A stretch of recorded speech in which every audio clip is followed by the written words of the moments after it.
Your hair looks good.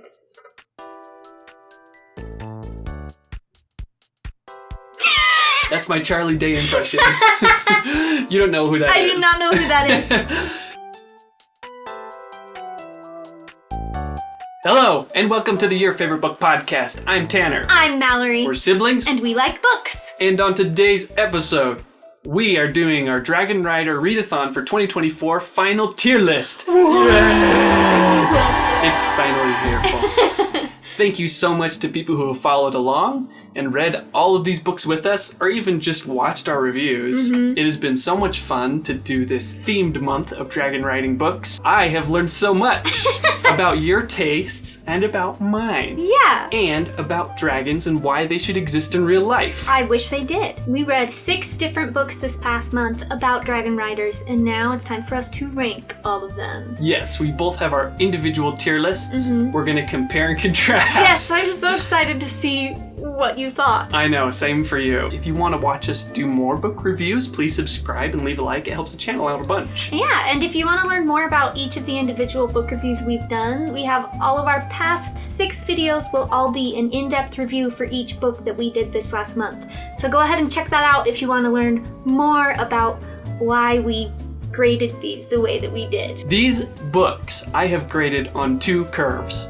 The first is personal likability. Mm-hmm.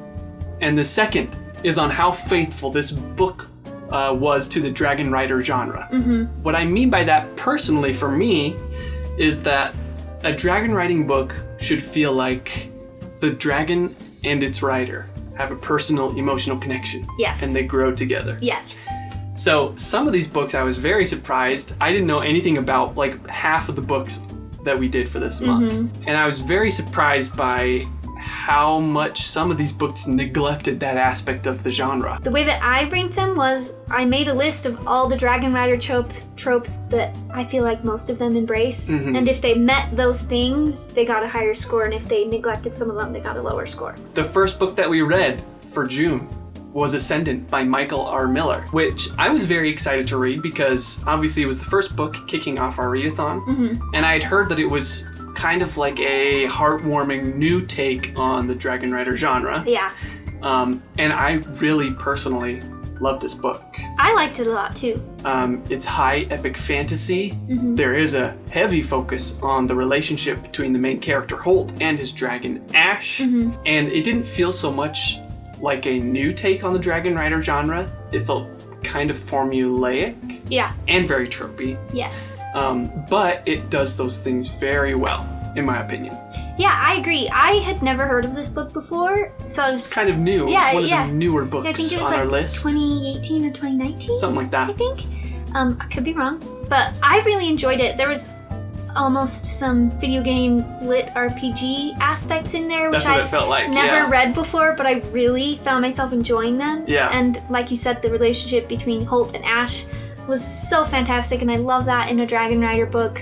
This book was very formulaic. It got the best rating for Dragon Rider tropes out of my Same here. Because it was just checking the boxes. But it still felt unique and individualistic, and I enjoyed that. Just a brief pitch on Ascendant by Michael R. Miller is it's set in a secondary world, mm-hmm. and it's somewhat of a rebellion story, but it's like at the beginning of the rebellion. Mm-hmm. There's a war between the dragons and the Scorn, which are these gigantic bugs. Mm-hmm. And the dragons obviously are very important to fighting the Scorn, and you follow along as Holt, basically, aka Luke Skywalker. Yes.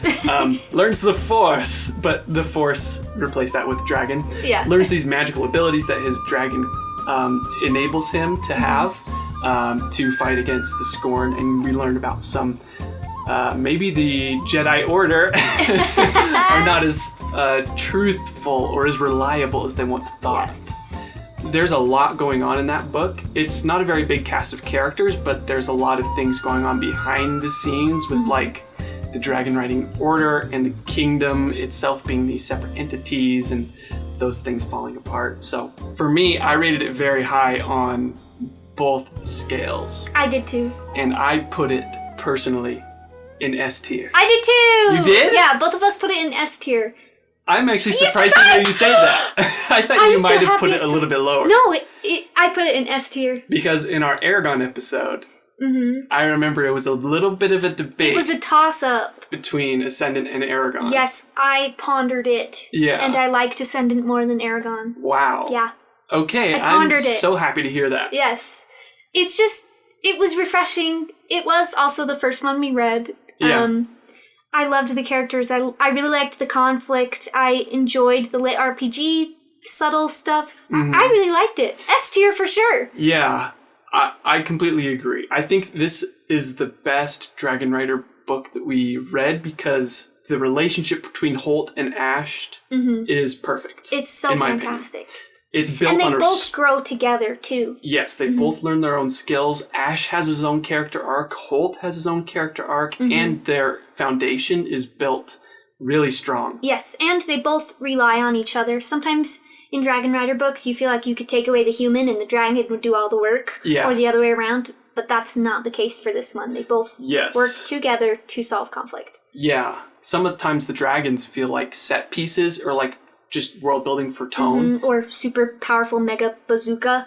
Yeah. And you don't really know what they're capable of. They could just sweep in and like take care of the plot for the character. Yeah. It's just a really well-made book. Okay, Fourth Wing. All right, our next book that we read was Fourth Wing by Rebecca Yarros. This book was a TikTok sensation last year. Totally took the world by storm. Warehouses were sold out completely of copies of the books. It blew up. It blew up. One-hit wonder. Not really, because Rebecca Yarros has written a lot of other books. But this is the first and last good book she'll ever write. I had read this before. I read it last year when it first came out. You devoured it. I did. I read it all in a day, and then Iron Flame came out a while later, and I read all that in a day. And I really enjoyed this book. It was... Obviously. It was fun to me. I love dragon books, obviously, and I just finished all of Sarah J. Maas's catalog, and Fourth Wing came up on my dash, and my Kindle recommended it to me. It was like, oh, based on your interests, you should check out Fourth Wing. So I did, and I really, really liked it. This book follows Violet Sorengale, who is like, originally at the beginning of the book, on her path to become a scribe. And the book starts with her mother saying, nope, you're going to the Dragon Riders Quadrant because you're a Sorengale and all Sorengales are Dragon Riders. Even though you'll probably die, at least you'll do me proud. Bye! See ya! So she goes to this kind of dark academia setting to go learn about dragons, train to become a Dragon Rider, become bonded to a dragon, and fight in the war. All of these dragon riding books, I would say a trope of the dragon riding genre is they all end in a big war. Yes. Oh, that was one of my checklists, was a big battle at the end. Yeah, and that's also present in Ascendant. This book for me, I did not like it as much as you. I'm not a big romantasy person. I'm not a big YA fan, although I have read YA books that I really like. Yeah. There's a very strong focus on the romance between Violet Sorengale. Definitely romantasy. Yeah, and a couple of the other characters, obviously. Zayden and Dane. I thought the romance was actually well done for me. I thought the story was actually pretty interesting. It was kind of long for me, and there was less of a focus on the relationship between Violet and her dragon, and more of a focus on her personal relationships with other humans. And all that stuff was well done. I'm not taking it away from that. It's just a personal flavor choice. Yeah, because there was less of a focus on, like, Violet having a powerful companion, like a dragon, and growing together with that dragon and learning new things, and that dragon being its own character and feeling real. I ranked it lower on my list for those reasons. Yes, I can totally understand that. So this book, I'm sorry to say, suffers from a double blow of me not liking it very much personally, as like not a big YA romantasy fan, and not fitting into that Dragon Bond trope of the Dragon Rider genre. I rated it pretty high because I really, really like this book. Yeah. And that was one of the things in it. Its ranking for fitting those tropes wasn't as high as Ascendant. Yeah. But I think they still do a pretty good job at the ones that I thought were important. I also really like the magic system in it, and there's a lot of unique aspects in the world building that I really enjoyed. That is one area where I will disagree with you slightly. I would have liked a heavier focus on the magic system. Yes. I thought it was interesting that it's like the dragons give you superpower and that superpower could be basically anything. Mm-hmm.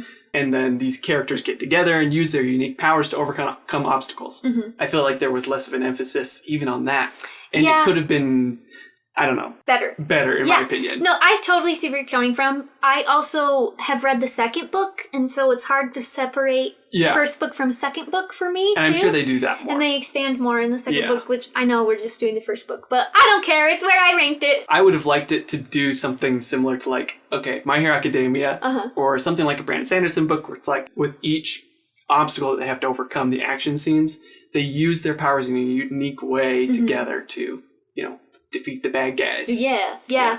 So where did you rank this on your list? I put it in S tier. Of course. I just really like it. I'm not surprised. Where did That's you put totally it? fair.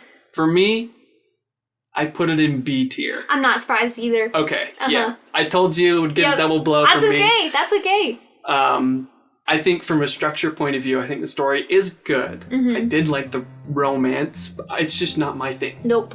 The next book on our list is Eragon by Christopher Paolini. For people who don't know, it's obviously very popular. Eragon is one of the quintessential dragon writing books. When people think dragon writer, they think Eragon. And I would recommend this book to someone who is new to the genre and wants something that feels like epic fantasy, but isn't quite as big. It's more digestible than something like Ascendant.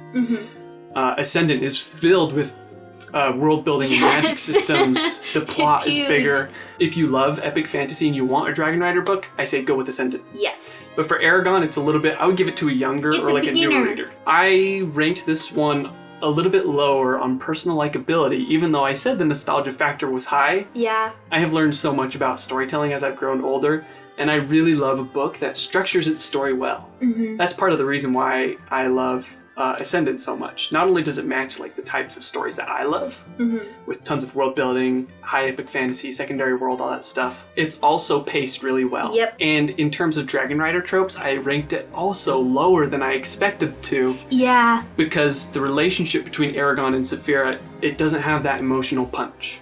There isn't a moment when Eragon stands up for Saphira and chooses to be a Dragon Rider. Yeah, and Saphira's kind of this all-knowing, powerful thing from the beginning, too. Yeah. So there's not a lot of growth coming from her end. No, actually, there really isn't at all. Yeah. It happens like at the last second where she's like, I can breathe fire. Like that's the skill that she learns, and it feels like it comes out of nowhere. Yeah. There is a giant battle at the end of the story. Yes. So check mark on that. Yes. The biggest problem that I had with this book was how they handled the romantic interest. The Arya, the elf, isn't very well written. And I also ranked it lower on my tier list for that reason. And I know that's like, it's not really a Dragon Rider thing, but it's really important. And it does affect the likability a lot. Yeah, and it affects just the story structure in general, because at the halfway point, we feel like Eragon's motivations shift from getting revenge for the death of his uncle and for the murder of his mentor Brahm to, I'm going to save this elf woman. And there wasn't enough support for that. No, it just kind of comes out of the blue. Yeah, to make it really satisfying. Once again, the nostalgia factor for this book is so high for me. Yeah. I really enjoyed rereading it, and I did learn a lot more since I have read the book originally, so my opinion definitely shifted. But I still really enjoyed it. I think it's, like you said, it's a good beginner entry-level Dragon Rider book. And there's a reason why it's so popular, and they made a crappy movie about it. I ranked it pretty high, not as high as the other ones, but I felt like I really liked the nostalgia of it all. I enjoyed it. Met quite a few of the dragon trope things that I had listed, and I mean, such as orphan boy, they choose each other, there's an epic battle at the end, that kind of stuff. And likability wise, I was entertained, other than the halfway point where his like you said, his motivations shift abruptly. Yeah. Other than that, it was pretty good, and I liked it overall. You mentioned earlier when we were talking about Ascendant that there's some books on this list that feel like the dragons are just set pieces and are there to establish a Dragon Rider tone instead of actually making it feel like a dragon writing book. Yeah. And Eragon falls victim to that. Yes. I ranked Eragon. Oh, I might change my ranking last second. Oh no, go for it. Go with your gut. Okay, my gut tells me to put Eragon at C tier. C, really? Yeah. Wow. I think really it's that motivation shift at the middle point of the book that it really makes brings hurt. it down. And Saphira just is kind of a nothing character. Yeah. It doesn't feel like a dragon riding book, truly. There's no relationship. No. It's not a good relationship. And I'm sure they expand on it in the sequels, but I have to be honest. Like, I didn't feel like it was a very good dragon riding book. Yeah. It was more like a travel log that a dragon was just along for the ride. Yeah. I have to put it at C tier. Yeah, I put Eragon in B tier. That was my initial feeling. Yeah. What pulled it up for you? The nostalgia? Yes. You get an extra point for nostalgia. That's fair. I was entertained. It's just that shift in the middle is just, it doesn't feel organic and it doesn't feel supported. No, it doesn't. Okay, next book, Dragon Rider. Woo, boy! Yay! This one I'm sad. Oh, I'm sad. Our next book on our tier list is Dragon Rider by Cornelia Funke. I really enjoyed this book. So did I. I love this book so much. The only problem is that it does not fill any of the Dragon Rider tropes, and that's what brought it down so low. Yeah. This book was so enjoyable. It's a middle grade, I'd say. It reads like middle grade, but it's pretty long. Yeah. And dense in terms of character and plot. Yeah, we follow a fun hodgepodge of characters. Yeah. Magical characters and human. And we follow them as they try to find a new home for all the dragons to live in. Because their species are under threat of extinction by humans. And humans are encroaching on their area. Yeah. And there's this mysterious evil antagonist dragon named Nettlebrand, who I loved so much. I did too. The villain was fantastic. I really enjoyed this book. Yeah, I loved this book The likability so much. was very high for me. Yeah. It was enjoyable. It felt like a breath of fresh air. It gets pulled down because it just doesn't fit Dragon Rider. Which is funny because it's the one that is literally called Dragon Rider. Yeah. I think normally when you hear Dragon Rider book, you want to read a story about a person who becomes a Dragon Rider. Yes. And this is the only book on our list that does not fulfill that prompt. No, right? it doesn't. It's the main character, his name is Ben, if I remember correctly. He doesn't play much of a role in the story. I mean, he does, but he's not like a protagonist. It's not close third person like any of the other books on this list. Yeah. Right? It really does feel like a group of kooky fantasy creatures and this human going on a travelogue and exploring all these new places. Yeah. They travel from England or Scotland all the way to the Himalayas. And they have all these fun stops along the way. Yeah. To me, in our review, I said that it felt like an animated movie that I would have devoured as a kid. I would have like worn out the VCR tape if this were like a 90s animation or 2000s man, I wish animation. it was. Me too. I love humor in my books. There's a beautiful blend between humor and heartfelt tone. Yes. With pretty high stakes. Like, Nettlebrand is a great villain. Yes, he's one of the best villains I've read this year. I think, honestly, I think that. Yeah. He's just so great. He's I loved funny. it. He's kind of scary. Yeah, he's motivated. Yeah. It's middle grade scary. Yeah. So that's part of why it felt like a breath of fresh air to me. Is because it just made me go, ah. It's like so almost sweet. every chapter was like, so cute. It was also good because sometimes if you read younger kids' books, you might feel inclined to be like, this is just stupid. Or this boring. is bad. Yeah. But it was great. I enjoyed it even as an adult, which is hard to do. It's hard to cater to all those different audiences at once. Yeah, it's really hard to do. And I think it's because Cornelia Funke is just a fine storyteller. Yep. Like, usually travelogues, they feel like they're limp because it's just character going from place to place, and you don't really feel a sense of progress. And Nettlebrand is really important to adding fuel to that fire. Yeah.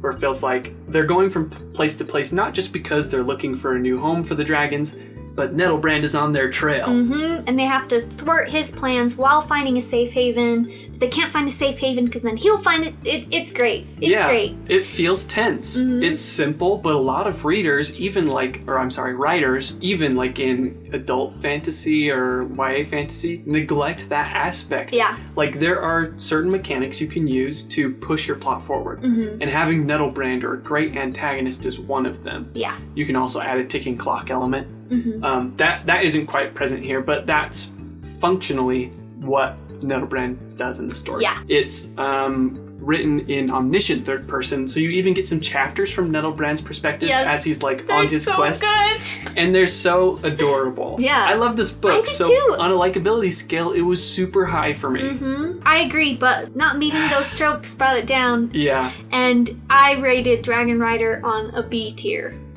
As did I. Woohoo! I wish I could put it higher. I did too, but I gotta follow the rules I made. I know.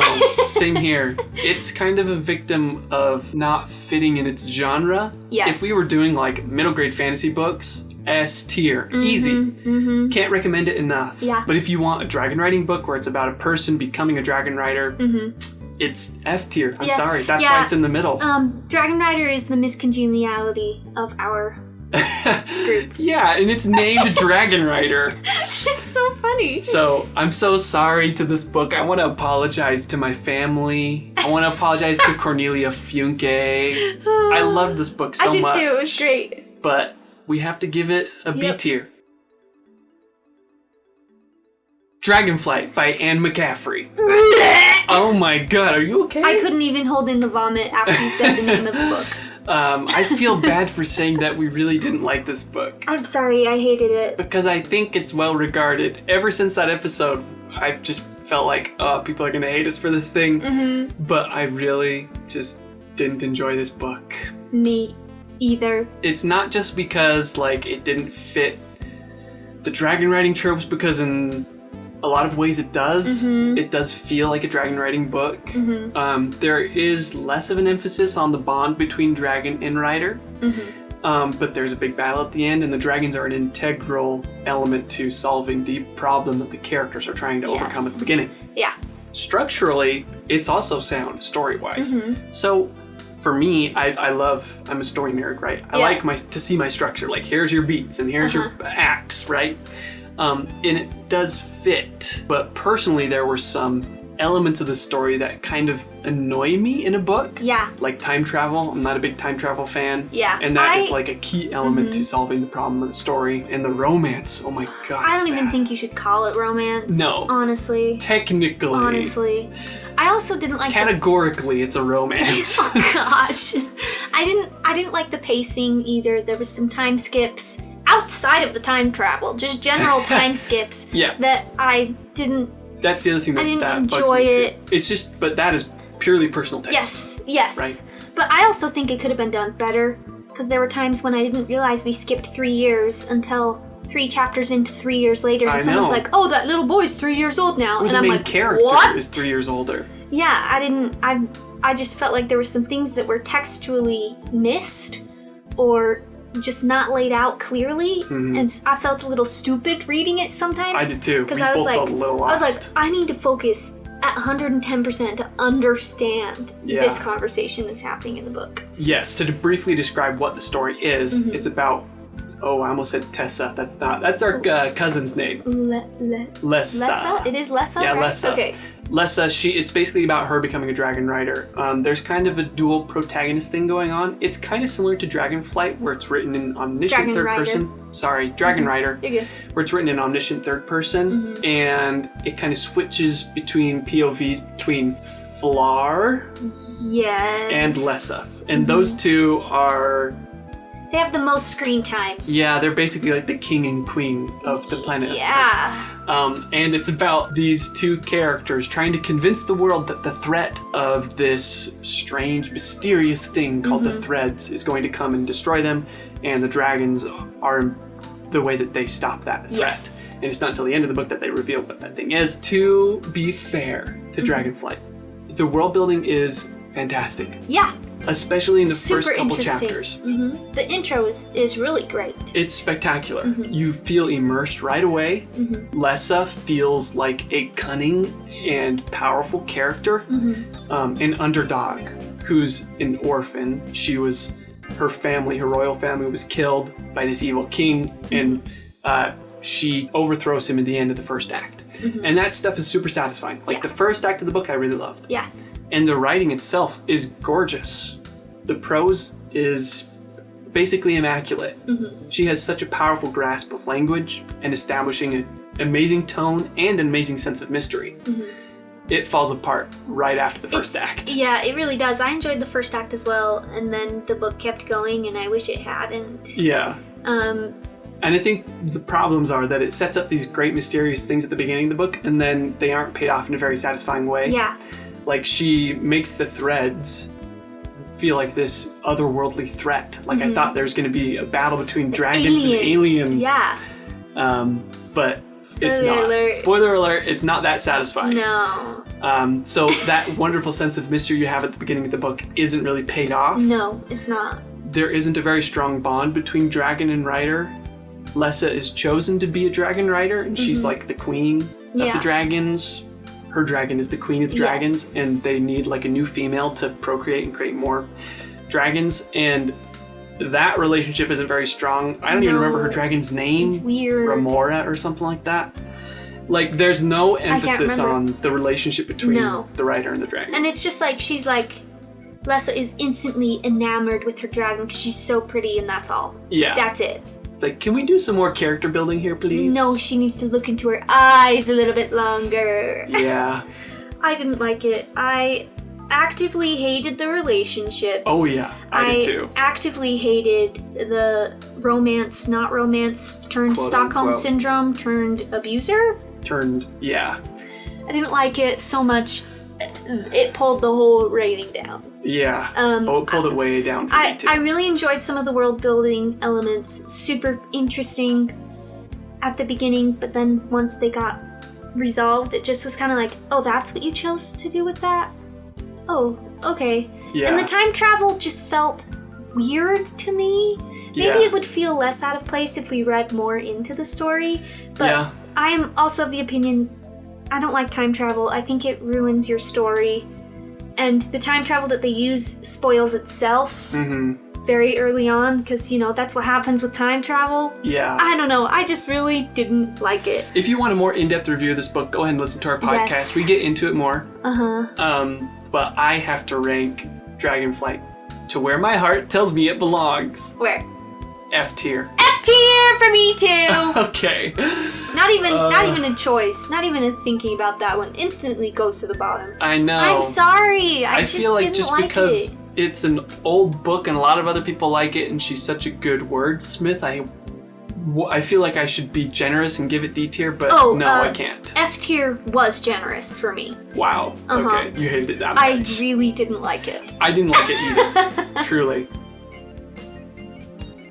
Our last book on our June Dragon Rider readathon was His Majesty's Dragon by Naomi Novik. Yay. I knew about this book before we started. I started reading it in middle school or high school, and I never finished it. I read it during one of my big Dragon Rider kicks. I read it after Eragon, I think. I enjoyed rereading it and finishing it this time around. It wasn't what I expected.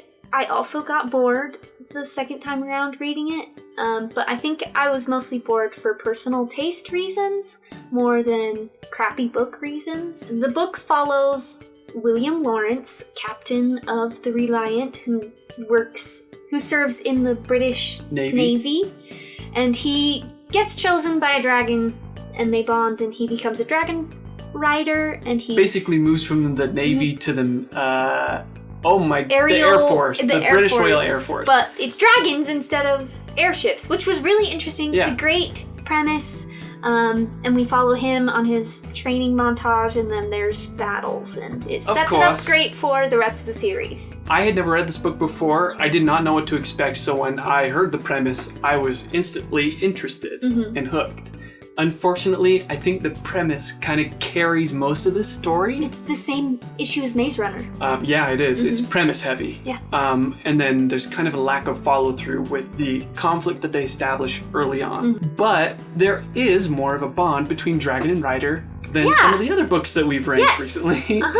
And I ranked it highly for that reason. Yeah. But on a personal likability scale, I also marked it pretty low because to me there were some story structure issues. At the core of that problem was like Temeraire and Lawrence's characters personally. Not their bond, because I did feel a true emotional bond between them.